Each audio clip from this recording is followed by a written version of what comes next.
എവിടെ പോന്നു? ഷാർജ പോകുന്നു. അതിന് വിമാനത്തെ കയറേണ്ട കാര്യമില്ലല്ലോ. ആ ബിനുവിന്റെ കടയിൽ ചെന്ന് ചോദിച്ചാൽ പറയാം. വീട്ടിൽ കൊണ്ടുതരുമായിരുന്നല്ലോ അവൻ. Sharjah juice. എടാ ഷാർജ എന്ന് പറഞ്ഞ ഒരു കൺട്രിയാ, രാജ്യം. ഓഹോ, അവിടെ പോകുന്നു. മോള് പ്രസവിച്ച് കിടക്കുക. അത് ശരി. 2 അറബി കുഞ്ഞുങ്ങള്. അറബിയാണോ മോളെ കെട്ടിയിരിക്കുന്നത്? അല്ല, അറബിയുടെ വീട്ടിൽ വേലക്ക് ഇരിക്കുക. അത് ശരി, വേലക്ക് നിൽക്കുക. അപ്പൊ പേറും ചാറ പറ പേറും.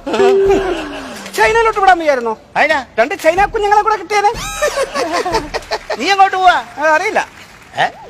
അറിഞ്ഞുകൂടാ, എനിക്കറിയില്ല. അറിയാലെന്നോ? താവളത്തിൽ ചെന്ന് നിൽക്കാൻ പറഞ്ഞിട്ടുണ്ട്. അവിടെ ആള് വരും. കൊള്ളത്താവള? അല്ലല്ല, വിമാനമൊക്കെ ഇറക്കുന്ന താവളയിലോ. വിമാനത്താവളം? അവിടെ വരും. അവിടെ ആര് വരും? അവിടെ തമ്പി വരും. തമ്പി. തമ്പിയോ? അമ്മാവന്റെ മോന. തമ്പിയാണല്ലോ എനിക്ക് വിഷ അടിച്ചു തന്നത്. തമ്പി വിഷം അടിച്ചെന്ന് എപ്പോ? തമ്പി വിഷം അടിച്ചെന്നല്ല, തമ്പിയാണ് എനിക്ക് ജോലിക്കുള്ള വിഷ അടിച്ചു തന്നത്. വിഷ.